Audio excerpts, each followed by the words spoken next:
बेटा अपनी unit 8th चल रही है की नाम है यूनिट का D and F block elements. ठीक है, अगर लास्ट 2 पार्ट तो वीडियो जो अच्छी तरह क्लीयर ने तो उस मैं तो 13 क्वेश्चन करवाए सी ते 13 क्वेश्चन सीगा जिहड़ा क्वेश्चन नंबर 13 उस दे विच रहे सीगा कि why there is a dip in melting point, dip in melting point of magnesium and technetium, magnesium and technetium. ठीक है, तो हम देखो डिप का मतलब की दस्या सी तुहानूं भी डिक्रीज होना।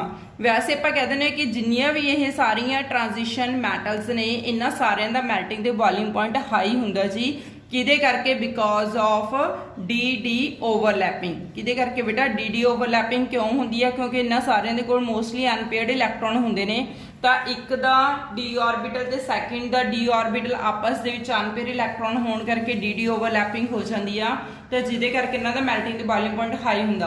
But there is exception in case of manganese and technetium.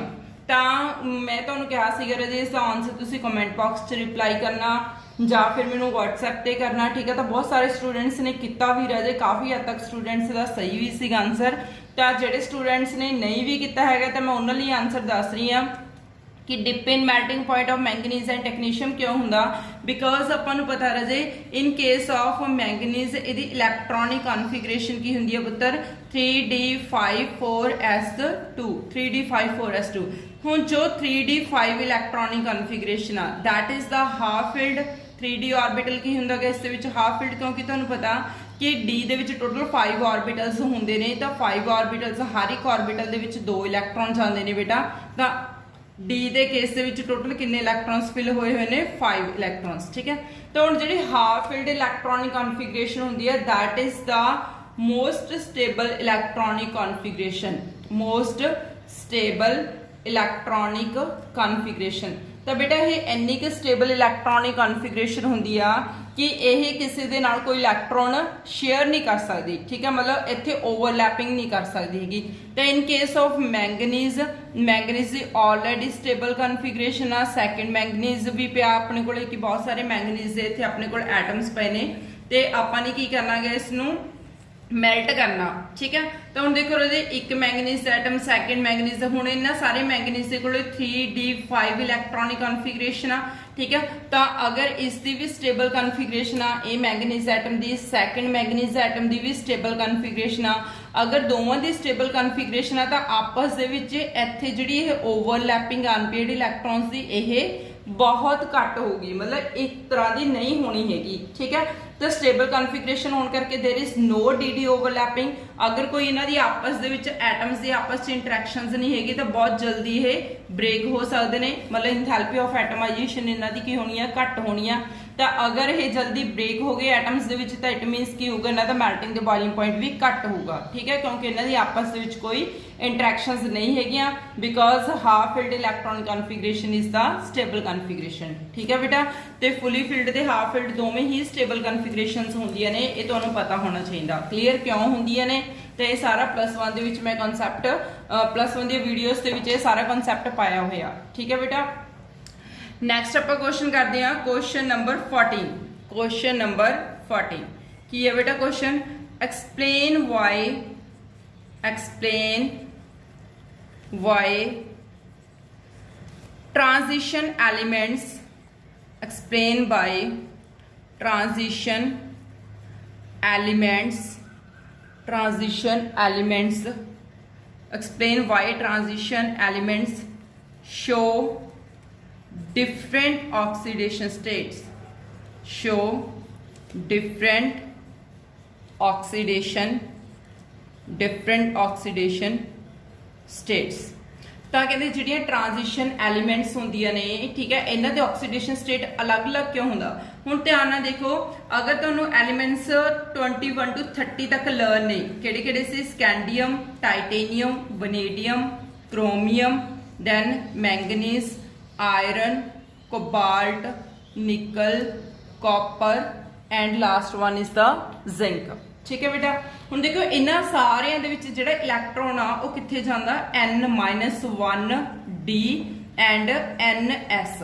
ठीक है, NS2 दे विच D दे विच 1 तो लैके 10 तक जांदे ने इलैक्ट्रॉन। क्लीयर है बेटा। तो हुण देखो इत्थे इन्ने सारे इलैक्ट्रॉन्स ने जिहड़े इन्हां दे विच फिल हो रहे ने, मतलब इन्हां सारिਆਂ ਦੀ इलैक्ट्रॉनिक कॉन्फिगरेशन दे विच इलैक्ट्रॉनिक कॉन्फिगरेशन दे अकॉर्डिंग देखिए तो इन्हां दा आउटर मोस्ट शैल दे विच एक जां दो इलैक्ट्रॉन दा मोस्टली लॉस हो ही जांदा, ठीक है।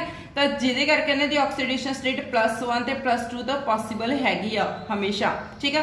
बट इस तो इलावा इन्हां दी ऑक्सीडेशन अप टू +7 तक जाती है, ठीक है बेटा। हुण देखो सपोज से एग्जांपल स्कैंडियम दा आपां केस लैके चलदे हां, ठीक है। स्कैंडियम दी इलैक्ट्रॉनिक कॉन्फिगरेशन की हुंदी है बेटा 3d1 4s2, ठीक है जी। तो अगर ये स्कैंडियम दो इलैक्ट्रॉन भी लॉस कर सकता, मतलब +2 भी हो सकता। अगर ये इस दे विचों डी दे विचों भी इलैक्ट्रॉन लॉस कर देवे तो अपने कोल की हो जाना है +3 दे केस दे विच 3d0 4s0। तो देखो ये टोटली एम्पटी हो गया, ता भी की है एक स्टेबल कॉन्फिगरेशन आ। तो इत्थे स्कैंडियम दी +2 +3 ऑक्सीडेशन स्टेट भी हो सकती है, ठीक है राजे। उस तो बाद नैक्सट देख लो पुत्र, इन case of chromium, chromium the electronic configuration की हुंदी है पुत्र 3d5 4s1। तो हुण देखो इत्थे d5 ही एक स्टेबल कॉन्फिगरेशन आ, तो जिहड़ा क्रोमियम अपना एक इलैक्ट्रॉन बहुत जल्दी लॉस कर दूगा। तो क्रोमियम के पिछे स्टेबल कॉन्फिगरेशन की रह जानी है 3d5 4s0, 3d5 4s0। तो इस केस के विच इहदी ऑक्सीडेशन स्टेट कितनी होनी है बेटा +1, ठीक है। तो +1 +2 +3, ठीक है। Even in case of manganese, manganese के केस से देख लो इलैक्ट्रॉनिक कॉन्फिगरेशन की हुंदी है 3d5 4s2, ठीक है। तो इस केस के विच अपने को 3d5 4s2 मतलब अगर 7 दे 7 इलैक्ट्रॉन लॉस कर दिए तो अपने को 3d0 4s0 रह जू। तो इत्थे ऑक्सीडेशन स्टेट कितनी है +7, ठीक है। तां करके इन्हां सारे transition elements the different oxidation state हुंदी आ, बिकॉज जिहड़ा इलैक्ट्रॉन फिल हो रहा बेटा ਉਹ n-1 d शैल ਦੇ ਵਿੱਚ ਫਿਲ ਹੋ ਰਿਹਾ 1 ਤੋਂ ਲੈ ਕੇ 10 ਤੱਕ, ਠੀਕ ਹੈ। ਤਾਂ ਆਊਟਰ ਮੋਸਟ ਸ਼ੈਲ ਵਾਲੇ ਇਲੈਕਟ੍ਰੋਨ ਤਾਂ ਬਹੁਤ ਈਜ਼ੀ ਲਾਸ ਹੋ ਜਾਂਦੇ ਨੇ। ਇਸ ਤੋਂ ਇਲਾਵਾ ਇਲੈਕਟ੍ਰੋਨਸ ਇਨਰ ਆਰਬਿਟਲ 'ਚ ਫਿਲ ਹੋਣ ਕਰਕੇ, ਠੀਕ ਹੈ, ਇਹ ਇਲੈਕਟ੍ਰੋਨ ਵੀ ਲਾਸ ਹੋ ਸਕਦੇ ਨੇ। ਸਮਝ ਲੱਗ ਗਈ ਜੀ। ਤਾਂ ਇੰਨੇ ਸਾਰੇ ਆਪਣੇ ਕੋਲ ਇਲੈਕਟ੍ਰੋਨਸ ਨੇ, ਤਾਂ ਇਹਨਾਂ ਦੇ ਵਿੱਚ ਕੋਈ ਨਾ ਕੋਈ ਇਲੈਕਟ੍ਰੋਨ ਲਾਸ ਹੋ ਹੀ ਜਾਂਦਾ। ਤਾਂ ਆਪਣੇ ਕੋਲ ਨੰਬਰ ਆਫ ਆਕਸੀਡੇਸ਼ਨ ਸਟੇਟਸ ਬਣ ਕੇ ਆਉਂਦੀਆਂ ਨੇ ट्रांजिशन मैटल्स दियां। ओके बेटा, तो एक सीगा अपने को क्वेश्चन नंबर 14। उस बाद नेक्स्ट आप कर देंगे बेटा क्वेश्चन नंबर 15। क्वेश्चन नंबर 15 अगर तुहानू 14 समझ लग गया तो उहदे नाल दी 15 आ why are manganese 2+ compounds, manganese 2+ compounds are more stable than Fe2+, towards +3 oxidation state, towards +3 oxidation state।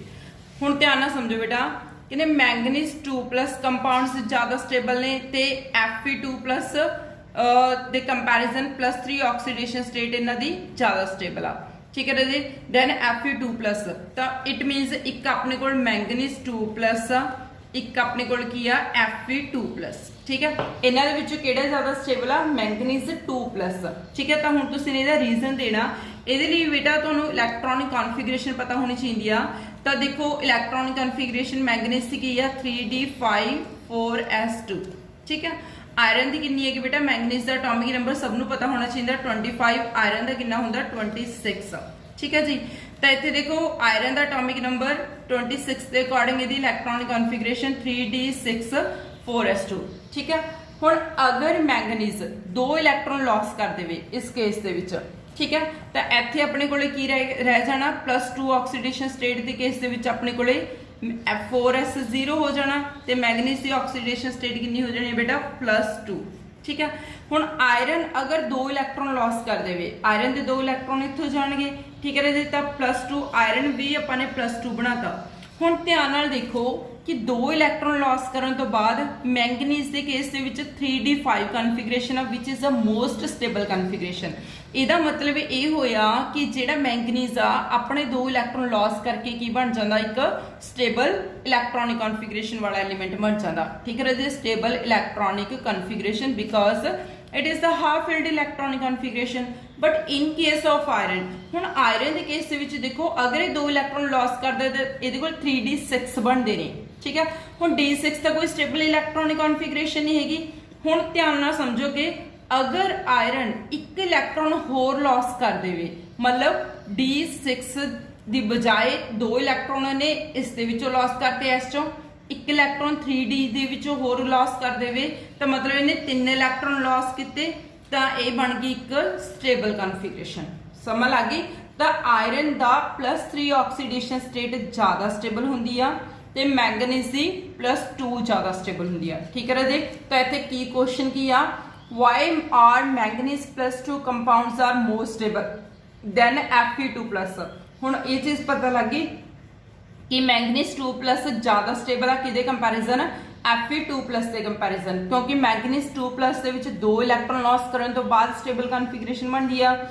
Fe they which iron they which 2 electron loss करन तो बाद पिछे कोई स्टेबल कॉन्फिगरेशन नहीं बनदी। Next, towards their +3 oxidation state.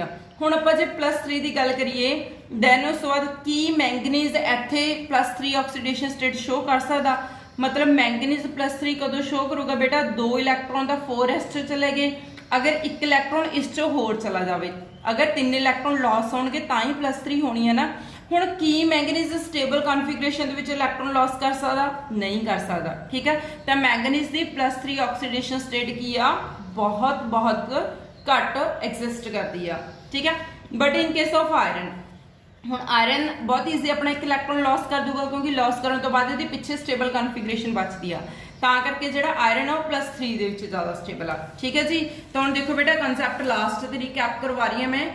Manganese 2+ compound ये ज़्यादा stable है as compare to iron 2+ compound, ठीक है। दैन उस तो बाद नैक्सट मैंगनीज 3+ कंपाउंड ये बहुत घट स्टेबल ने as compare to iron 3+ compound, ठीक है। की रीजन है पिछे तुसीं इन्हां दे प्रॉपर एलीमेंट्स लिखे, उन्हां दी इलैक्ट्रॉनिक कॉन्फिगरेशन लिख के, दैन उस तो बाद ऑक्सीडेशन स्टेट शो करके, इलैक्ट्रॉन लॉस शो करके, फिर उन्हां दी स्टेबल कॉन्फिगरेशन शो करनी है, मैंगनीज 2+ ते आयरन 2+ का कंपैरिजन दसना, फिर मैंगनीज 3+ ते आयरन 3+ का कंपैरिजन दसना। समझ लग गई बेटा। तो ये क्वेश्चन बहुत इंपॉर्टेंट है, why are the manganese 2+ compounds are more stable than iron 2+ compounds towards +3 oxidation state. Okay बेटा। दैन उस बाद नैक्सट क्वेश्चन करते हैं आपां, question number 16। Question number 16, why are nickel 2+ compounds, nickel 2+ compounds are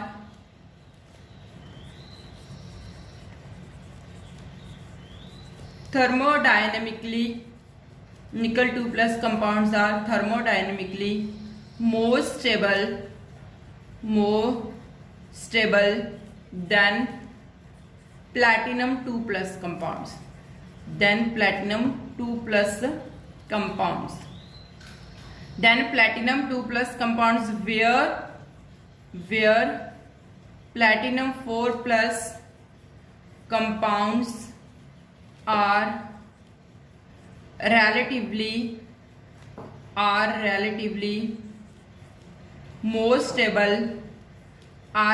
more stable than nickel 4+ compounds, ठीक है बेटा। तो ये वास्ते पहले तुहानूं पिछले 2 क्वेश्चन अच्छी तरह क्लीयर होने चाहिए ने, तो ये क्वेश्चन का आंसर तुसीं ने खुद देना, ठीक है।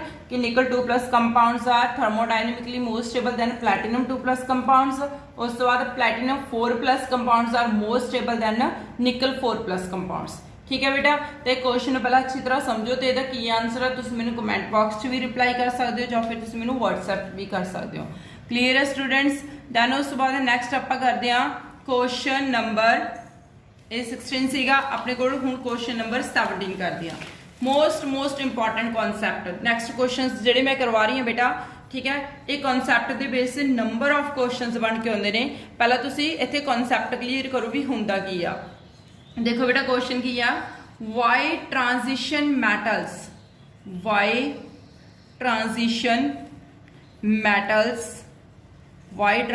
metals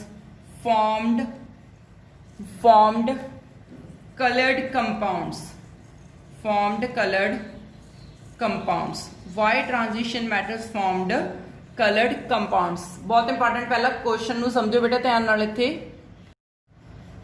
हाँ जी स्टूडेंट्स, क्वेश्चन देखो, why transition metals form coloured compounds. तो हुण ट्रांजिशन मैटल्स कलर्ड कंपाउंड क्यों बनांदियां ने?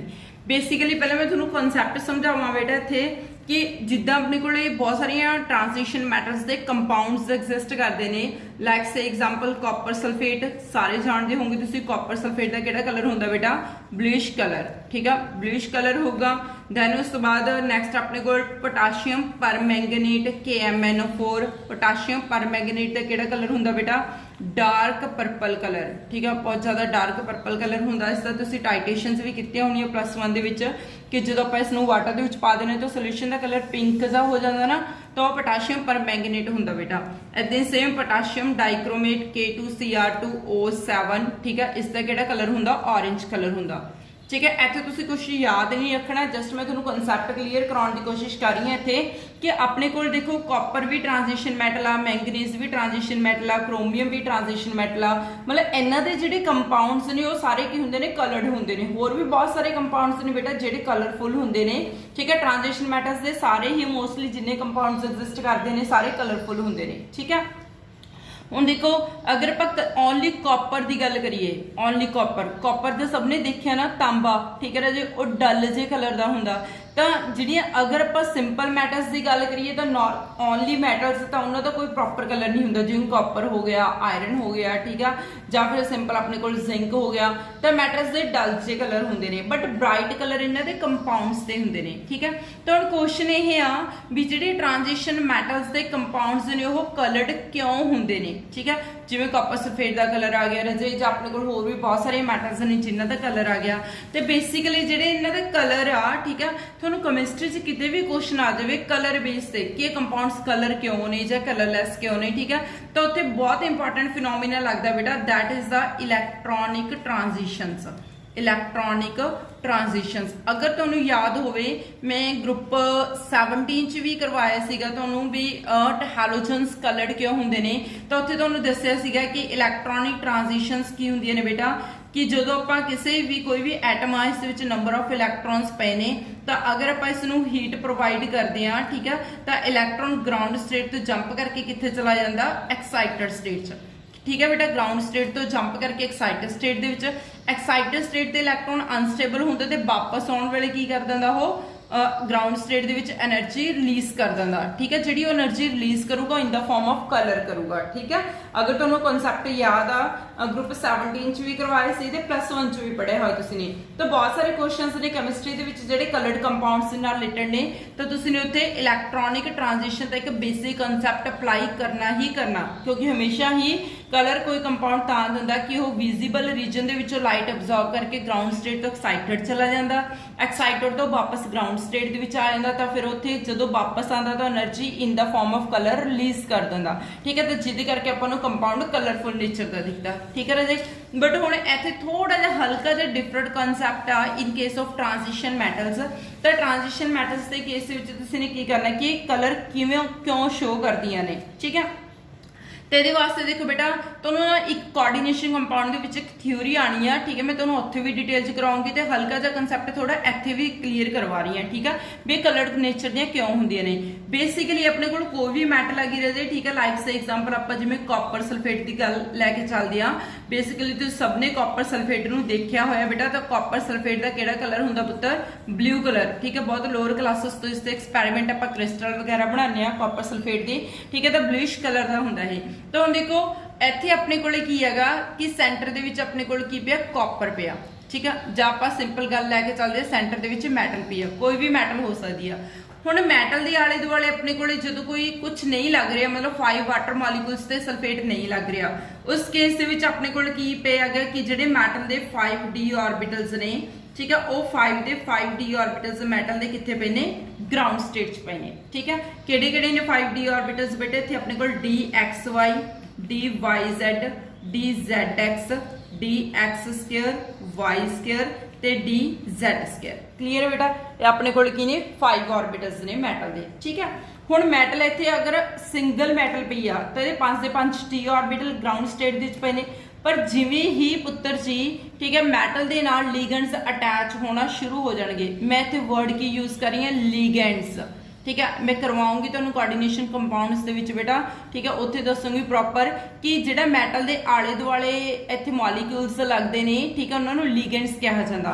जिवें सपोज ये कॉपर आ, ठीक है, मैटल की जगह तो मैं एक बार लिखी देवां, ये सपोज कॉपर आ ते इस दे नाल की लग रहा बेटा सल्फेट लग रहा ते वाटर मॉलिक्यूल्स लग रहे ने, ठीक है। इस दे नाल सपोज इत्थे अपने कोल की लग रहा सल्फेट एंड वाटर मॉलिक्यूल्स, तो इत्थे वाटर मॉलिक्यूल्स नू मैं की यूज कर रही हूं वर्ड लीगेंड्स, समझ लग गई, ठीक है। तो जिवें ही इस कॉपर दे नाल पहले कॉपर अगर कली सी तो 5 से 5 डी ऑर्बिटल इससे ग्राउंड स्टेट च पई सी, जिवें ही बेटा जी इस दे नाल लीगेंड्स अप्रोच करना शुरू करते हैं, ठीक है।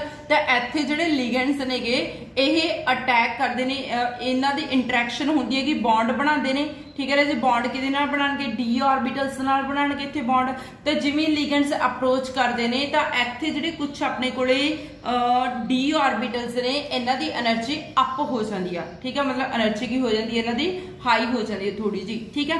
तो हुण अपने कोल 5 तरह के डी ऑर्बिटल्स ने, देखो अपने कोल 3 डी ऑर्बिटल्स की शेप सेम आ, इहदे वास्ते ना तुहानूं +1 का शेप वाला कंसैप्ट क्लीयर होना चाहिए कि जेडे अपने कोल ये 3 डी ऑर्बिटल्स ने, ठीक है, किहड़े-किहड़े d x y, d y z ते डी जेड एक्स, क्लीयर। इन्हां तिन्नां ऑर्बिटल्स दे ये जिहड़े तीनों ऑर्बिटल्स ने बेटा, इन्हां तिन्नां ऑर्बिटल्स दे विच अपने कोले इन बिटवीन द लॉब्स हुंदियां ने, ठीक है।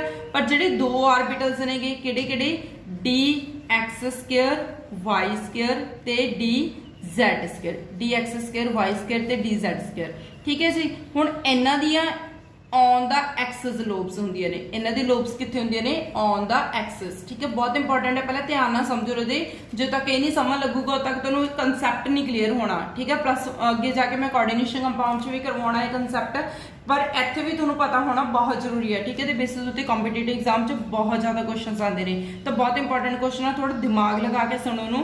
तो देखो बेटा d x y y z z x, तो जिहड़े स्टूडेंट्स ने शेप्स भी नहीं कीतियां हुई +1 दी, मैं तां भी उन्हां करके दस रही हूँ बेसिकली कि इत्थे अपने कोले d x y y z z x दियां जिहड़ियां लोब्स होंदियां ने वो इन बिटवीन द एक्सिस होंदियां ने, पर अपने कोल जिहड़े 2 ऑर्बिटल होंदे ने d x square y square ते डी जेड स्क्वायर, ठीक है, ये डी जेड स्क्वायर की शेप होंदी है बेटा, ठीक है। तो इन्हां दी जिहड़ियां लोब्स होंदियां ने ऑन द एक्सिस होंदियां ने, एक्सिस समझ रहे हो ना, ठीक है। जिवें अपने कोले किहड़ा हुंदा एक्स एक्सिस हो गया, जेड एक्सिस हो गया, वाई एक्सिस हो गया, ठीक है जी।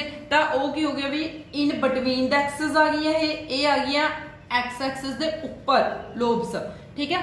तो देख लो जी ये आ गया ऑन द एक्सिस, ठीक है, मैं लिख भी देनी अगर नहीं समझ लग रही, in between the axis, in between the axis किदियां होंदियां ने डी एक्सिस के d x y y z ते जेड एक्स दी, ठीक है। तो on the axis, on the axis ये किदियां होंदियां ने बेटा d x square y square ते डी जेड स्क्वायर दियां, क्लीयर आ। हुण अगे दी कहानी समझो ध्यान नाल हुंदा की आ। अगर तुहानूं ये कंसैप्ट पता लग गया तो हुण देखो किसी मैटल दे नाल लीगेंड्स अप्रोच कर रहे हैं, ठीक है। हुण लीगेंड्स दा वर्ड क्लीयर है ना तुहानूं, ठीक है। किसी भी मैटल दे नाल जदों लीगेंड्स अप्रोच करते हैं तो मेरे को मैटल दे 5 डी ऑर्बिटल्स ने, क्योंकि लीगेंड्स दा बॉन्ड किहदे नाल बनना मैटल नाल बनना, ठीक है जी। तो हुण देखो जिहड़ा लीगेंड्स अप्रोच कर रहा है इत्थे बेसिकली जिहड़े लीगेंड्स अप्रोच कर रहे हैं वो भी एक्सिस साइड तो ही अप्रोच कर रहे हैं, ठीक है। तो जिवें देखो जी इत्थे अपने कोले एक ही हैगा एक्स एक्सिस, एक ही अपने कोल वाई एक्सिस ते एक ही अपने कोल जेड एक्सिस, ठीक है। तो हुण जिहड़े लीगेंड्स ने वो एक्स एक्सिस दे उत्ते, ठीक है, ते ओही एक्सिस दे उत्ते की पे ने मैटल दे ऑर्बिटल्स पे ने, ठीक है। दोबारा फिर सुनो ध्यान नाल, मैटल ते लीगेंड्स के केस विच जदों बॉन्ड बनदा तां लीगेंड्स भी बॉन्ड बनाते हैं ऑन द एक्सिस, लीगेंड्स कदों बॉन्ड बनाते हैं ऑन द एक्सिस, ठीक है। तो उधरों मैटल के 2 ऑर्बिटल ने, किहड़े-किहड़े ऑर्बिटल ऑन द एक्सिस होंदे ने d x square y square ते एक डी जेड स्क्वायर, समझ लग गई, ठीक है। तो मैटल के जिहड़े लीगेंड्स ने वो भी ऑन द एक्सिस बॉन्ड बना रहे हैं, ते जिहड़े मैटल के डी ऑर्बिटल्स ने वो भी किन्ने ऑन द एक्सिस, मतलब आ d x square y square ते की आ गया डी जेड स्क्वायर, ये भी किन्ने ऑन द एक्सिस। हुण हुंदा की है बेटा कि लीगेंड्स ने बॉन्ड बनाना मैटल दे नाल, ठीक है, इहदे उत्ते भी नैगेटिव चार्ज, क्लीयर, क्योंकि मैटल ते हमेशा किहड़ा चार्ज हुंदा पॉजिटिव। ਉਧਰੋਂ ਜਿਹੜੇ ਆਰਬਿਟਲਸ ਪਏ ਨੇ ਆਰਬਿਟਲਸ ਦੇ ਅੰਦਰ ਕੀ ਹੁੰਦੇ ਨੇ ਇਲੈਕਟ੍ਰॉन्स ਤੇ ਵੀ ਕਿਹੜਾ ਚਾਰਜ ਹੁੰਦਾ ਨੈਗੇਟਿਵ ਚਾਰਜ। ਤਾਂ ਜਿਵੇਂ ਹੀ ਲਿਗੈਂਡਸ ਤੇ ਮੈਟਲ ਇੱਕ ਦੂਜੇ ਨੂੰ ਅਪਰੋਚ ਕਰਦੇ ਨੇ ਤਾਂ ਲਿਗੈਂਡਸ ਦਾ ਨੈਗੇਟਿਵ ਚਾਰਜ ਤੇ ਆਰਬਿਟਲਸ ਦੇ ਅੰਦਰ ਜਿਹੜੇ ਇਲੈਕਟ੍ਰੋਨ ਪਏ ਹੁੰਦੇ ਨੇ ਉਹਨਾਂ ਦਾ ਨੈਗੇਟਿਵ ਚਾਰਜ ਦੋਵੇਂ ਇੱਕ ਦੂਜੇ ਨੂੰ ਕੀ ਕਰਦੇ ਨੇ ਰਿਪੈਲ ਕਰਦੇ ਨੇ। ਠੀਕ ਆ, ਤਾਂ ਜਿਵੇਂ ਹੀ ਪੁੱਤਰ ਜੀ ਇਹ ਰਿਪੈਲ ਕਰਨਗੇ ਇੱਕ ਦੂਜੇ ਨੂੰ, ਠੀਕ ਆ, ਤਾਂ ਜਿਹਦੇ ਕਰਕੇ ਇੱਥੇ ਆਪਣੇ ਕੋਲੇ ਆਰਬਿਟਲ ਦੋ ਪਾਰਟ ਦੇ ਵਿੱਚ ਸਪਲਿਟ ਹੋ ਜਾਣੇ ਨੇ। ਠੀਕ ਹੈ, ਜਿੱਥੇ dx² ਤੇ dx² ਐਂਡ dz², ਇਹਨਾਂ ਦੋਨਾਂ ਦੀ ਰਿਪਲਸ਼ਨ ਹੋਣ ਕਰਕੇ એનર્ਜੀ ਕੀ ਹੋ ਜਾਂਦੀ ਆ ਇਨਕਰੀਜ਼। ਬਾਕੀ ਜਿਹੜੇ ਤਿੰਨ ਆਰਬਿਟਲਸ ਨੇ ਆਪਣੇ ਕੋਲੇ ਕਿਹੜੇ ਕਿਹੜੇ ਬੇਟਾ dxy dyz ਤੇ dzx, ਇਹਨਾਂ ਤਿੰਨਾਂ ਦੀ એનર્ਜੀ ਕੀ ਹੋ ਜਾਂਦੀ ਆ ਡਾਊਨ ਹੋ ਜਾਂਦੀ ਆ। ਸਮਝ ਲੱਗ ਗਈ? ਠੀਕ ਆ, ਤਾਂ ਬਹੁਤ ਇੰਪੋਰਟੈਂਟ ਆ ਇੱਥੇ ਮਤਲਬ ਜਿਹੜਾ d ਆਰਬਿਟਲ ਆ d ਆਪਣੇ ਕੋਲ ਆਰਬਿਟਲਸ ਨੇਗੇ 5, ਇਹ 5d ਆਰਬਿਟਲ ਸਪਲਿਟ ਹੋ ਜਾਂਦੇ ਨੇ। ਠੀਕ ਹੈ ਰਾਜੇ, ਇੱਕ 3 d ਆਰਬਿਟਲ ਨੀਚੇ ਰਹਿ ਜਾਂਦੇ ਨੇ, 2 d ਆਰਬਿਟਲਸ ਉੱਪਰ ਚਲੇ ਜਾਂਦੇ ਨੇ। ਠੀਕ ਹੈ, ਤਾਂ ਜਦੋਂ ਇਹ ਸਪਲਿਟਿੰਗ ਹੋ ਜਾਂਦੀ ਆ, ਠੀਕ ਹੈ, ਤੇ ਇਹ ਸਪਲਿਟਿੰਗ ਦੇ ਕੇਸ ਦੇ ਵਿੱਚ ਫਿਰ ਇਲੈਕਟ੍ਰॉन्स ਇਹ ਬਣ ਜਾਂਦੀ ਹੈ ਗਰਾਊਂਡ ਸਟੇਟ, ਇਹ ਕੀ ਬਣ ਜਾਂਦੀ ਹੈ ਐਕਸਾਈਟਡ ਸਟੇਟ। ਤਾਂ ਇਲੈਕਟ੍ਰੋਨ ਗਰਾਊਂਡ ਸਟੇਟ ਤੋਂ ਐਕਸਾਈਟਡ ਸਟੇਟ ਜਾਂਦਾ ਜੀ, ਐਕਸਾਈਟਡ ਸਟੇਟ ਤੋਂ ਇਲੈਕਟ੍ਰੋਨ ਵਾਪਸ ਗਰਾਊਂਡ ਸਟੇਟ ਚ ਆਉਂਦਾ, ਫਿਰ ਉਹ એનર્ਜੀ ਰਿਲੀਜ਼ ਕਰ ਦਿੰਦਾ ਬੇਟਾ। ਤਾਂ ਉਹ એનર્ਜੀ ਜਿਹੜੀ ਰਿਲੀਜ਼ ਕਰੂਗਾ ਇਨ ਦਾ ਫਾਰਮ ਆਫ ਕਲਰ ਰਿਲੀਜ਼ ਕਰੂਗਾ, ਤੇ ਜਿਹਦੇ ਕਰਕੇ ਆਪਾਂ ਨੂੰ ਕੰਪਾਊਂਡਸ ਕਲਰਫੁਲ ਦਿਖਦੇ ਨੇ। ਠੀਕ ਆ, ਮਤਲਬ ਇੱਕ d ਆਰਬਿਟਲ ਤੋਂ ਦੂਜੇ d ਆਰਬਿਟਲ ਤੱਕ ਜਾਂਦਾ। ਠੀਕ ਹੈ, ਜਿਹੜੇ ਫਿਨੋਮੀਨਾ ਨੂੰ ਕਿਹਾ ਜਾਂਦਾ ਬੇਟਾ ਇੱਥੇ d ਟ੍ਰਾਂਜੀਸ਼ਨਸ, ਬਹੁਤ ਜ਼ਿਆਦਾ ਇੰਪੋਰਟੈਂਟ ਹੈ ਇਹ d ਟ੍ਰਾਂਜੀਸ਼ਨਸ। ਜਿਵੇਂ ਮੈਂ ਤੁਹਾਨੂੰ ਦੱਸਿਆ ਸੀ ਵੀ ਕਲਰ ਹਮੇਸ਼ਾ ਇਲੈਕਟ੍ਰੋਨਿਕ ਟ੍ਰਾਂਜੀਸ਼ਨ ਦੇ ਬੇਸ ਤੇ ਹੁੰਦਾ, ਤਾਂ ਇਹਦੇ ਵਿੱਚ ਇਲੈਕਟ੍ਰੋਨਿਕ ਟ੍ਰਾਂਜੀਸ਼ਨਸ ਹੀ ਹੁੰਦੀਆਂ ਨੇ, ਪਰ ਉਹ d ਆਰਬਿਟਲ ਦੇ ਅੰਦਰ ਹੀ ਹੁੰਦੀਆਂ ਨੇ, ਤਾਂ ਕਰਕੇ ਇਹਨੂੰ ਆਪਾਂ ਕੀ ਕਹਿ ਦਿੰਦੇ ਆ d ਟ੍ਰਾਂਜੀਸ਼ਨਸ। ਕਲੀਅਰ ਹੈ ਬੇਟਾ? ਤਾਂ d ਟ੍ਰਾਂਜੀਸ਼ਨਸ ਕਿਹਦੇ ਕਰਕੇ ਹੁੰਦੀਆਂ ਨੇ ਕਿ ਜਿਹੜੇ 3 ਸੈੱਟ ਵਾਲਾ ਇੱਥੇ ਆਰਬਿਟਲ ਆ ਇਹਨਾਂ ਨੂੰ ਕਿਹਾ ਜਾਂਦਾ T2g, T ਮਤਲਬ ਟ੍ਰਿਪਲੇਟ। ਠੀਕ ਹੈ, T2g ਮਤਲਬ ਟ੍ਰਿਪਲੇਟ, ਐਂਡ ਜਿਹੜਾ 2 ਸੈੱਟ ਵਾਲਾ ਅਗਰ ਅਜੇ ਇਹਨੂੰ ਕਿਹਾ ਜਾਂਦਾ EG। ਠੀਕ ਹੈ, EG ਮਤਲਬ 2 ਸੈੱਟ ਵਾਲੇ ਨੂੰ EG ਕਿਹਾ ਜਾਂਦਾ, 3 ਸੈੱਟ ਵਾਲੇ ਨੂੰ ਕੀ ਕਿਹਾ ਜਾਂਦਾ T2g। ਕਿਉਂ ਕਿਹਾ ਜਾਂਦਾ? G ਦਾ ਕੀ ਮੀਨਿੰਗ ਆ, T ਦਾ, E ਦਾ, ਠੀਕ ਆ, 2 ਦਾ ਕੀ ਮੀਨਿੰਗ ਆ, ਇਹ ਸਭ ਕੁਝ ਮੈਂ ਤੁਹਾਨੂੰ ਕੋਆਰਡੀਨੇਸ਼ਨ ਕੰਪਾਊਂਡ ਦੇ ਵਿੱਚ ਇਹਦੀ ਇੱਕ ਬਹੁਤ ਇੰਪੋਰਟੈਂਟ ਥਿਊਰੀ ਆ, ਠੀਕ ਆ, ਉੱਥੇ ਫੁੱਲ ਡਿਟੇਲ ਚ ਕਰਵਾਉਂਗੀ। क्लियर है बेटा? तो इन केस ऑफ BSc का भी कॉन्सैप्ट है, बहुत इंपॉर्टेंट कॉन्सैप्ट है इत्थे। ठीक है, तो हुण देखो इत्थे अपने कोल की आ रहेगा भी ये T2g ते EG दो पार्ट दे विच सपलिट हो जांदा। हुण याद रखियो dxy yz zx ते dx² y² ते dz²। क्लियर है बेटा? हुण इत्थे देखो जिन्नी कि एनर्जी इहदी अप जांदी आ, ठीक है, उन्नी कि एनर्जी की हो जांदी इहदी डाउन हो जांदी है। मतलब जिन्नी कि घटी एनर्जी उन्नी को उन्हां दी वध गई एनर्जी। तो हमेशा जिहड़ी एनर्जी आ की रहिंदी है कि ऑर्बिटल्स दी सेम रहिंदी है एनर्जी। ठीक है राजे, इहनूं कहा जांदा बैरी सेंटर रूल। की कहा जांदा बेटा? बैरी सेंटर रूल, बैरी सेंटर रूल। क्लीयर है बेटा? तो फिलहाल मेन इत्थे तुसीं इन्ना की ही करना, बाकी आपां करांगे जदों आपां कोआर्डिनेशन कंपाउंड्स करांगे बेटा। ठीक है, तो हुण बस तुसीं ने की याद रखना कि ट्रांजिशन मेटल्स कलर्ड कंपाउंड्स क्यों शो करदियां ने, बिकॉज इन्हां दे जिहड़े इलैक्ट्रॉन्स ने फिल्ड हुंदे ने d ऑर्बिटल्स दे विच। तो जिवें ही d ऑर्बिटल्स के जिहड़े 3 ऑर्बिटल ने वो की हुंदे ने इन बिटवीन द एक्सिस, 2 ऑर्बिटल्स की हुंदे ने ऑन द एक्सिस। तो मैटल ते लिगेंड्स जिहड़ियां अप्रोच करदियां ने तो लिगेंड्स भी ऑन द एक्सिस हुंदे ने, ते इधरों जिहड़े 2 ऑर्बिटल ने dx² y² ते dz² ये भी किने बेटा ऑन द एक्सिस। तो ऑन द एक्सिस होने करके इत्थे नैगेटिव चार्ज की रिपल्शन हो जाती है, तो 2 ऑर्बिटल्स की एनर्जी वध जाती है ते 3 ऑर्बिटल्स की एनर्जी घट जाती है। ठीक है, तो जिहदे करके सप्लिट हो जाता T2g ते EG दे विच, पर जिन्नी एनर्जी उपर नूं इनक्रीज हुई है उन्नी एनर्जी नीचे नूं डिक्रीज हो जाएगी। इहनूं आपां की कह दिंदे आ बैरी सेंटर रूल। क्लीयर है बेटा? तो हुण की कहोगे तुसीं भी कलर किहदे करके आए आ? d ट्रांजिशंस करके। किहदे करके कलर आए बेटा? d ट्रांजिशंस करके। ठीक है, ये इंपॉर्टेंट पॉइंट आ, ये तुहानूं लिखना लिखोगे तुसीं जदों भी कोई क्वेश्चन आऊगा तो थोड़ा ये बेसिक वर्ड होना चाहिए आंसर दे विच। ठीक है जी, तो बाकी आ सप्लिटिंग अपने कोल। क्लीयर है बेटा? हुण जे तुहानूं ये क्वेश्चन नंबर 17 क्लीयर हो गया तो ये बेसिस उत्ते कि बहुत सारे क्वेश्चन ने कलर्ड कंपाउंड्स से। ठीक है, तो आप क्वेश्चन करते हैं बेटा इत्थे like question number 18। Question number 18 हुण क्वेश्चन नंबर 18 दे विच मैं तुहानूं इत्थे कुछ क्वेश्चंस पानी हैगी। सपोज अपने कोल एग्जांपल आपां लैके चलदे हांगे जिंक 2+, ठीक है। ਜਾਂ फिर ਆਪਾਂ ਇੱਥੇ ਹੋਰ ਕੁਐਸਚਨਸ ਲੈ ਲੈਣੇ बेटा। ਨੈਕਸਟ मैंगनीज 2+, मैंगनीज 2+, ठीक है। दैन उस तो बाद टाइटेनियम 3+, दैन कॉपर ले लेना कॉपर प्लस, ठीक है। ये अपने को कुछ आयंस ने, ठीक है, मतलब आयंस की फॉर्म च दसता मैं थोड़ा भी इन्हों के लिगेंड्स अप्रोच किए हुए ने, मतलब कंपाउंड्स ने ये, ठीक है। तो कंपाउंड्स जोड़े इन्हों एक्सट्रा कंपाउंड्स लग रहे थे जिवें मैंगनीज जिंक सल्फेट हो गया, ठीक है जी, कॉपर सल्फेट या कॉपर नाइट्रेट हो गया। तो अपने जोड़े लिगेंड से, ठीक है, वो नाल ही अटैच ने इन्हों के, बट आप इतने इन्हों आयनिक फॉर्म च दस रहे हैं, ठीक है। Out of zinc manganese titanium copper ये कुछ आयंस ने, इन्होंने किहड़े आयंस कलर्ड ने, which ions are colored, which ions are colored and which are the colorless, ठीक है। तो हम देखो आप इत्थे कंसैप्ट लैके चलते हैं कि मैं तुहानूं करवानी है इत्थे टाइटेनियम दा ते जिंक दा, ठीक है। पहले टाइटेनियम के केस विच देखो, टाइटेनियम की इलैक्ट्रॉनिक कॉन्फिगरेशन की होंदी है बेटा 3d2 4s2, 22 हुंदा ना इसका एटॉमिक नंबर। तो देखो टाइटेनियम 3+ का मतलब की होया भी इन्हें 3 इलैक्ट्रॉन की करते लॉस करते, तो की बन जाना है 3d1 4s0, आही होना ना 3d1 4s0 टाइटेनियम 3+ के केस के विच। दैन उस तो बाद नैक्सट देखो अपने को की होना, हुण जदों ये अपने को 5d ऑर्बिटल्स पे ने इसते, ठीक है। तो टाइटेनियम 3+ कित्थे पिया बेटा अपने को, टाइटेनियम 3+ की कॉन्फिगरेशन आ 3d1 4s0। तो इससे कितने ऑर्बिटल्स ने अपने को 5d ऑर्बिटल्स, ठीक है। तो 5d ऑर्बिटल्स अगे स्प्लिट हो जाएंगे अपने को किस दे विच बेटा T2G एंड EG दे विच, ठीक है। नाल ऑर्बिटल्स के नाम भी पता होने चाहिए ने, DXY YZ ZX DX2 Y2 ते DZ2।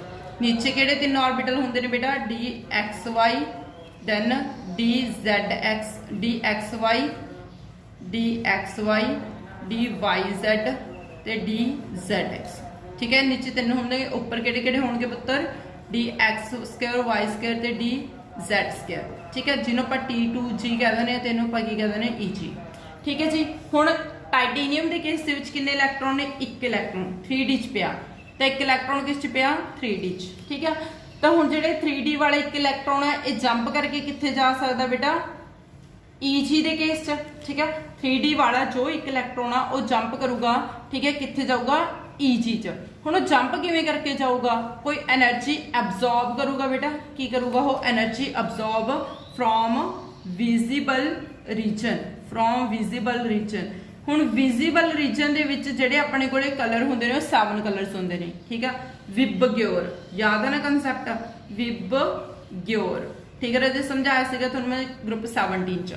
तो 7 कलर्स होंगे ने विबग्योर, इन्हां 7 कलर्स दे विचों किसी एक कलर की लाइट अब्जॉर्ब करके ऊपर जाऊगा, ऊपर की है एक्साइटेड स्टेट। एक्साइटेड स्टेट के उत्ते एनर्जी बहुत हाई होंगी है, इलैक्ट्रॉन ज़्यादा टाइम तक नहीं रुक सकता, तो इलैक्ट्रॉन की होना पऊगा वापस आना पऊगा, ठीक है जी। तो जिन्नी एनर्जी अब्जॉर्ब करके ऊपर गया हो, ठीक है, उन्नी एनर्जी रिलीज करके क्या आऊगा नीचे आऊगा, बट जी एनर्जी रिलीज करूगा in the form of colour करूगा, ठीक है। ता करके टाइटेनियम 3+ की होगा अपने को कलर्ड कंपाउंड होगा, क्यों, क्योंकि इस डी ट्रांजिशंस हो गया, क्लीयर है बेटा, क्योंकि इस डी ट्रांजिशंस हो गया, ठीक है। हुण आपां नैक्सट केस लैके चलते हैं, किहड़ा केस लैके चलीए आपां, सपोज आपां जिंक 2+ लैके चलते हैं। हुण जिंक की इलैक्ट्रॉनिक कॉन्फिगरेशन की होंगी है 3d10 4s2 +2 का मतलब की हो भी S वाले इलैक्ट्रॉन्स की हो गए लॉस हो गए, ठीक है। तो हम इस केस विच अपने कोले की आ कि 3d10 पिया, ठीक है। जिंक के केस विच अपने कोले की ने गए सेम 5d ऑर्बिटल्स, जिवें इहदे नाल लिगेंड्स अप्रोच किते तो अपने कोले स्प्लिट हो गया किस केस दे विच बेटा 3d d दे 2 ते इधर d दे 3 इलैक्ट्रॉन, जिन्हें मैं डायरेक्ट T2G ते EG लिखनी है, ठीक है। तो हुण इत्थे d दे विच 10 इलैक्ट्रॉन पे ने DX2 Y2, सॉरी इत्थे अपने को नहीं ऑपोजिट हो गया, एक मिनट, इत्थे अपने को नीचे की होणगे 3 ऑर्बिटल ते इत्थे की होणगे बेटा 2 ऑर्बिटल, ठीक है। तो किहड़े-किहड़े आ गए DXY YZ ZX, ठीक है। तो इत्थे किहड़े आ गए DX2 Y2 ते DZ2, ठीक है। तो इत्थे अपने कोल डी कोल किन्ने इलैक्ट्रॉन आ गए 10 इलैक्ट्रॉन्स। तो first second third fourth fifth sixth seventh eighth ninth 10 10 ਦੇ 10 इलैक्ट्रॉन फिल हो गए। तो हुण इस केस ਦੇ ਵਿੱਚ देखो राजे कि इलैक्ट्रॉन अगर जंप करके एक्साइटेड स्टेट च जाऊगा, बट एक्साइटेड स्टेट ਦੇ ਵਿੱਚ कोई जगह ही नहीं हैगी, इलैक्ट्रॉन कित्थे जाऊगा, ठीक है। तो वापस भी नहीं आऊगा। तो मतलब इत्थे कोई ट्रांजिशन पॉसिबल नहीं है, क्योंकि सारे दे सारे ऑर्बिटल की ने बेटा इत्थे फुली फिल्ड ऑर्बिटल्स ने, ठीक है।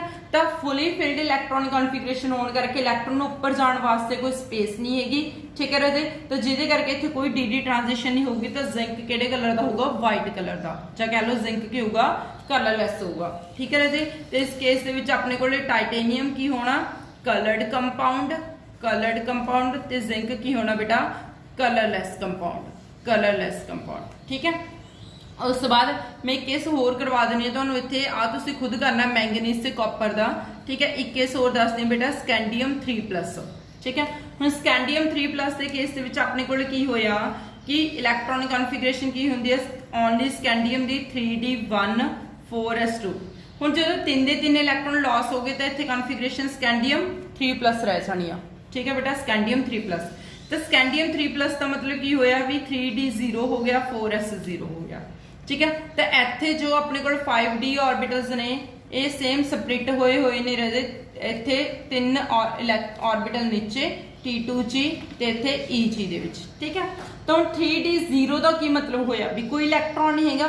अगर कोई इलैक्ट्रॉन नहीं हैगा तो इलैक्ट्रॉन ट्रांजिशन भी नहीं होनी, ठीक है। तो ग्राउंड स्टेट तक एक्साइटेड स्टेट नहीं जाऊगा।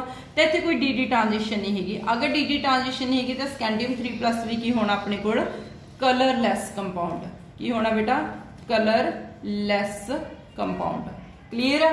तो बहुत सारे इदां दे कंपाउंड्स ने गे, ठीक है, जेडे कुछ कलर्ड होणगे कुछ कलरलैस कंपाउंड होणगे। तो मैं तुहानूं इत्थे हिंट दिंनी आ किसी भी आयन दे कोल अगर D1 तो लैके D9 तक इलैक्ट्रॉन्स हैगे ने तो कंपाउंड की होणगे कलर्ड होणगे, ठीक है। अगर D0 आ गया जां फिर D10 आ गया, मतलब जां तो कोई इलैक्ट्रॉन नहीं हैगा, ठीक है, जां फिर इलैक्ट्रॉन ट्रांजिट होने वास्ते स्पेस नहीं हैगी, ठीक है। वो हमेशा ही की होणगे बेटा कलरलैस कंपाउंड्स, क्लीयर है जी। तो ये बेसिस उत्ते मैं इत्थे तुहानूं कुछ क्वेश्चंस दसदी हां बेटा, ठीक है। क्वेश्चंस की ने कि अपने कोले क्वेश्चन नंबर 18 सीगा। क्वेश्चन नंबर 19 देखो एक्सप्लेन वाई, इदां दे आंसर सब तुसीं दसने ने। Explain why titanium 3+ ions are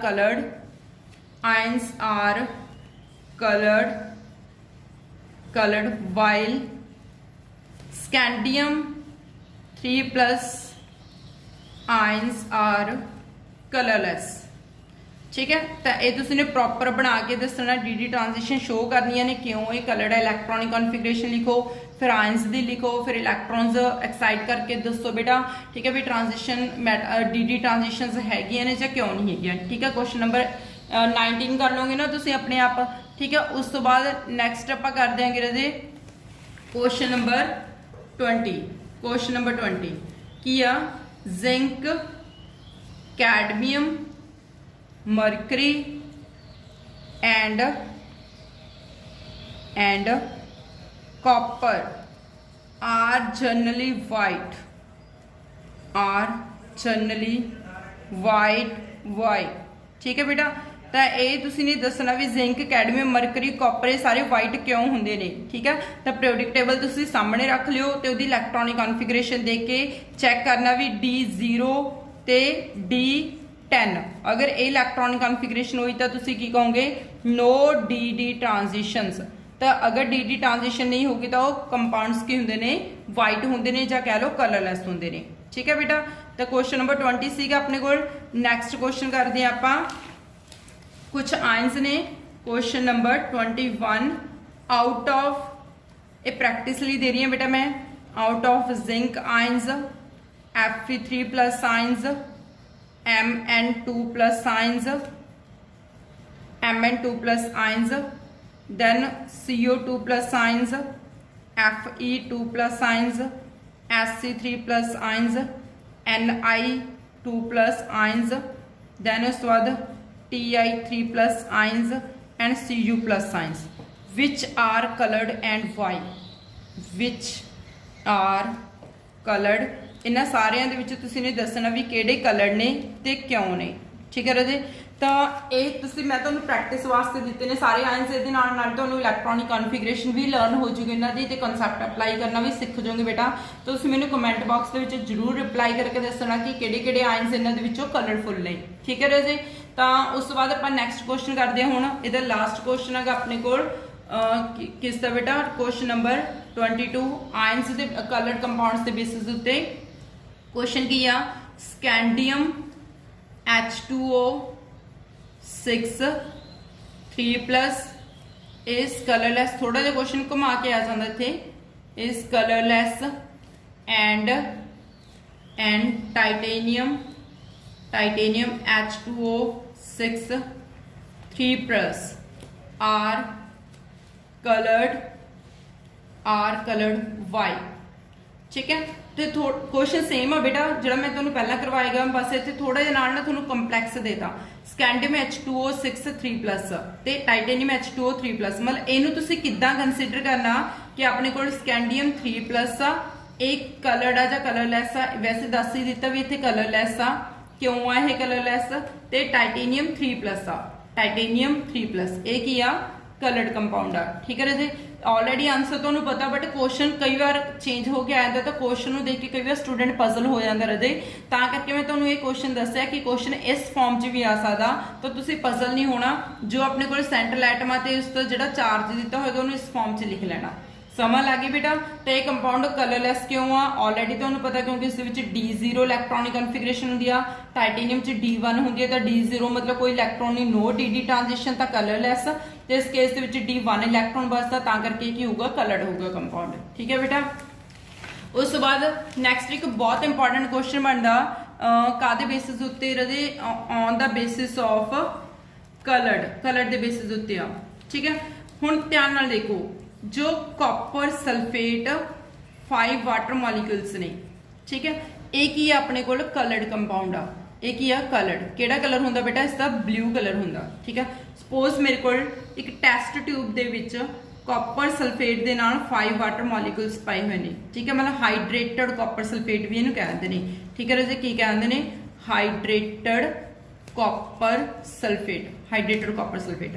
ਤੇ ਹਾਈਡਰੇਟਡ ਕਾਪਰ ਸਲਫੇਟ ਦਾ ਕਲਰ ਕੀ ਆ, ਬਲੂ ਕਲਰ ਆ।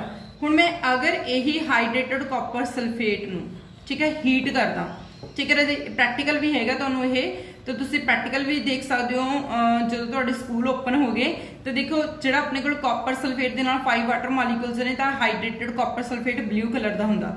ਬਟ ਜਦੋਂ ਮੈਂ ਇਹਨੂੰ ਹੀਟ ਕਰਦਾ, ਠੀਕ ਹੈ, ਹੀਟ ਕਰਨ ਤੋਂ ਬਾਅਦ ਨਾ ਤੁਸੀਂ ਕੀ ਦੇਖੋਗੇ ਕਿ ਇਹਦਾ ਬਲੂ ਕਲਰ ਹੌਲੀ ਹੌਲੀ ਕਿਸ ਦੇ ਵਿੱਚ ਕਨਵਰਟ ਹੋਣਾ ਸ਼ੁਰੂ ਹੋ ਜਾਂਦਾ, ਬਲੂ ਤੋਂ ਕੀ ਬਣਨਾ ਸ਼ੁਰੂ ਹੋ ਜਾਂਦਾ, ਵਾਈਟ, ਜਦੋਂ ਤੁਸੀਂ ਇਹਨੂੰ ਗਰਮ ਕਰਦੇ ਹੋ। ਠੀਕ ਹੈ, ਜੇ ਬਲੂ ਕਲਰ ਤੋਂ ਕੀ ਹੋ ਜਾਂਦਾ, ਵਾਈਟ ਹੋ ਜਾਂਦਾ। ਮਤਲਬ ਇਹ ਬਣ ਜਾਂਦਾ ਕਾਪਰ ਸਲਫੇਟ। ਠੀਕ ਹੈ, ਵਾਟਰ ਮੋਲੀਕਿਊਲਸ ਦੇ ਰਿਲੀਜ਼ ਹੋ ਜਾਂਦੇ ਨੇ। ਠੀਕ ਹੈ, ਤੇ ਵਾਈਟ ਕਲਰ ਦਾ ਹੋ ਜਾਂਦਾ। ਜਦੋਂ ਇਹ ਵਾਟਰ ਲਾਸ ਕਰ ਦਿੰਦਾ, ਉਹਨੂੰ ਕਿਹਾ ਜਾਂਦਾ ਅਨਹਾਈਡਰਸ ਕਾਪਰ ਸਲਫੇਟ। ਕੀ ਕਿਹਾ ਜਾਂਦਾ ਬੇਟਾ, ਅਨਹਾਈਡਰਸ ਕਾਪਰ ਸਲਫੇਟ। ਅਨਹਾਈਡਰਸ ਦਾ ਮਤਲਬ ਜਿਹਦੇ ਵਿੱਚੋਂ ਵਾਟਰ ਲਾਸ ਹੋ ਜਾਵੇ। ਤੇ ਜਿਹੜਾ ਅਨਹਾਈਡਰਸ ਕਾਪਰ ਸਲਫੇਟ ਆ ਉਹ ਵਾਈਟ ਕਲਰ ਦਾ ਹੋ ਜਾਂਦਾ। ਠੀਕ ਹੈ, ਜਿਹੜਾ ਹਾਈਡਰੇਟਡ ਕਾਪਰ ਸਲਫੇਟ ਆ ਉਹ ਬਲੂ ਕਲਰ ਦਾ ਹੋ ਜਾਂਦਾ। ਹੁਣ ਜਦੋਂ ਤੁਸੀਂ ਇਹਨੂੰ ਠੰਡਾ ਕਰੋਗੇ, ਠੀਕ ਹੈ, ਮਤਲਬ ਇਹਨੂੰ ਤਾਂ ਇਹ ਦੁਬਾਰਾ ਵਾਈਟ ਤੋਂ ਕੀ ਹੋ ਜਾਊਗਾ, ਬਲੂ ਹੋ ਜਾਊਗਾ। ਠੀਕ ਹੈ, ਤਾਂ ਮੇਰਾ ਕੁਐਸਚਨ ਧਿਆਨ ਨਾਲ ਸਮਝੋ।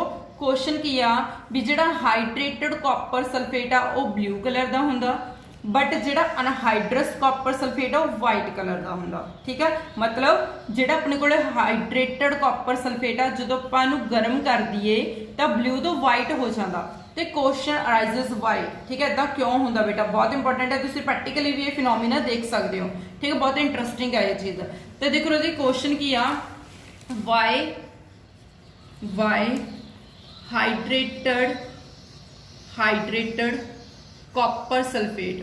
ਠੀਕ ਹੈ, ਮੈਂ ਹਾਈਡਰੇਟਡ ਕਾਪਰ ਸਲਫੇਟ ਦਾ ਫਾਰਮੂਲਾ ਲਿਖ ਦਿੰਦੀ ਆ, CuSO4 5 water molecules is blue colour, is in blue colour, but anhydrous copper sulfate, anhydrous copper sulfate ਦਾ ਮੈਂ ਫਾਰਮੂਲਾ ਲਿਖ ਦਿੰਦੀ ਹਾਂ ਬੇਟਾ। ਇਹ ਸਿਰਫ anhydrous copper sulfate ਦਾ ਫਾਰਮੂਲਾ। ਇਹ ਕਿਹੜੇ ਕਲਰ ਦਾ ਹੁੰਦਾ, ਵਾਈਟ ਕਲਰ ਦਾ, ਵਾਈਟ ਕਲਰ। ਐਦਾਂ ਕਿਉਂ ਹੁੰਦਾ, ਅਨਹਾਈਡਰਸ ਕਾਪਰ ਸਲਫੇਟ ਦਾ ਵਾਈਟ ਕਲਰ ਹੋ ਜਾਂਦਾ, ਬਟ ਜਦੋਂ ਆਪਾਂ ਨੂੰ ਠੰਡਾ ਕਰਦੇ ਨੇ ਫਿਰ ਦੁਬਾਰਾ ਬਲੂ ਕਲਰ ਦਾ ਹੋ ਜਾਂਦਾ। ਠੀਕ ਹੈ ਰਾਜੇ, ਤਾਂ ਇਸ ਦਾ ਕੀ ਆਨਸਰ ਆ, ਇਸ ਦੀ ਤੁਸੀਂ ਖੁਦ R&D ਕਰਨੀ ਹੈ ਬੇਟਾ, ਇਹਦਾ ਕਿਉਂ ਹੋਇਆ। ਠੀਕ ਹੈ, ਖੁਦ ਸਰਚ ਕਰੋਗੇ ਤੁਸੀਂ ਤਾਂ ਤੁਹਾਨੂੰ ਕਨਸੈਪਟ ਹੋਰ ਵੀ ਜ਼ਿਆਦਾ ਕਲੀਅਰ ਹੋਣਗੇ, ਉਹਦੇ ਨਾਲ ਤੁਹਾਨੂੰ ਹੋਰ ਵੀ ਬਹੁਤ ਸਾਰੇ ਕਨਸੈਪਟਸ ਮਿਲਣਗੇ। ਕਲੀਅਰ ਹੈ ਬੇਟਾ, ਤਾਂ ਪਹਿਲਾਂ ਇਹਨੂੰ ਅੱਛੀ ਤਰ੍ਹਾਂ ਸਮਝੋ ਕੁਐਸਚਨ ਨੂੰ, ਫਿਰ ਉਸ ਤੋਂ ਬਾਅਦ ਜਿੰਨੇ ਮੈਂ ਹੁਣ ਤੱਕ ਕੁਐਸਚਨਸ ਕਰਵਾਏ ਨੇ ਸਟਾਰਟਿੰਗ ਤੋਂ, ਲੈਕਚਰ ਦੇ ਸਟਾਰਟਿੰਗ ਤੋਂ, ਠੀਕ ਆ, ਉਹਨਾਂ ਦੇ ਵਿੱਚ ਹੀ ਹੈ ਇਹਦਾ ਆਨਸਰ। ਠੀਕ ਹੈ, ਜੇ ਅਗਰ ਤੁਸੀਂ ਲੈਕਚਰ ਨੂੰ ਅੱਛੀ ਤਰ੍ਹਾਂ ਸਮਝਿਆ ਤਾਂ ਤੁਸੀਂ ਮੈਨੂੰ ਇੱਥੇ ਆਨਸਰ ਰਿਪਲਾਈ ਕਰ ਸਕਦੇ ਹੋ। ਓਕੇ ਸਟੂਡੈਂਟਸ, ਤਾਂ ਬੇਟਾ ਤੁਸੀਂ ਧਿਆਨ ਨਾਲ ਵੀਡੀਓ ਨੂੰ ਦੇਖੋ, ਨੋਟਸ ਬਣਾਓ। ਠੀਕ ਆ, ਵੱਧ ਤੋਂ ਵੱਧ ਲਾਈਕ ਕਰੋ ਵੀਡੀਓ ਨੂੰ, ਸ਼ੇਅਰ ਕਰੋ ਆਪਣੇ ਫਰੈਂਡਸ ਨਾਲ, ਬਾਕੀ ਸਟੂਡੈਂਟਸ ਦਾ ਵੀ ਬੈਨੀਫਿਟ ਹੋ ਸਕੇ। ਠੀਕ ਆ, ਤੇ ਸਾਇੰਸ ਗ੍ਰਿਪ ਦੇ ਚੈਨਲ ਨੂੰ ਸਬਸਕ੍ਰਾਈਬ ਕਰੋ। ਓਕੇ ਸਟੂਡੈਂਟਸ, ਥੈਂਕ ਯੂ ਬੇਟਾ।